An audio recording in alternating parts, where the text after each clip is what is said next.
distingués invités, au nom du président de la République de Guinée, le général d'armée Mamadi Doumbouya, c'est un plaisir pour moi de délivrer ce message à l'occasion de l'ouverture de la 16e édition de Meddays de Tanger.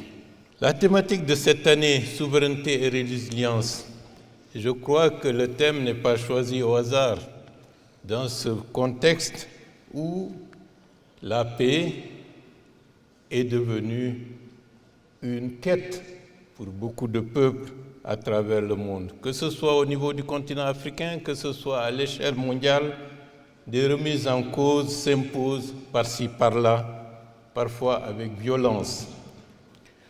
La thématique, en ce qui nous concerne, nous l'avons intégrée en se disant que dans ce contexte, qu'est-ce que nous devons faire en mettant en avant l'intérêt de notre pays.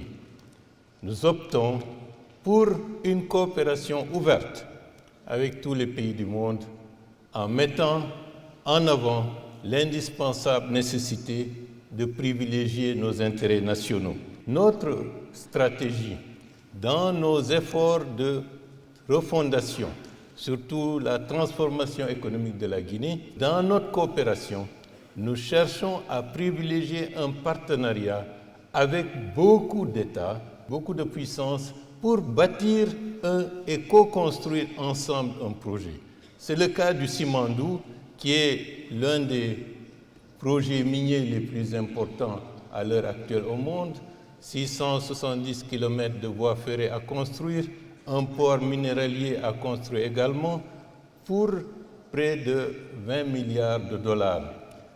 Pour la stabilisation de notre territoire, pour la finalisation de ce projet, nous avons estimé qu'il faut mettre tout le monde ensemble. Les Chinois, les Américains, les Français, en d'autres termes, toutes les puissances intéressées à l'exploitation de ce minerai de fer.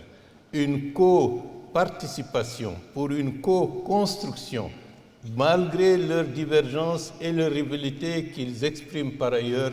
La Guinée est en train de réussir, de ce point de vue, un modèle unique qui permettra, j'en suis sûr, d'être une référence dans les années à venir pour beaucoup de pays qui aspirent à l'exploitation de leurs richesses, mais dans la paix, dans la sécurité et dans la stabilité.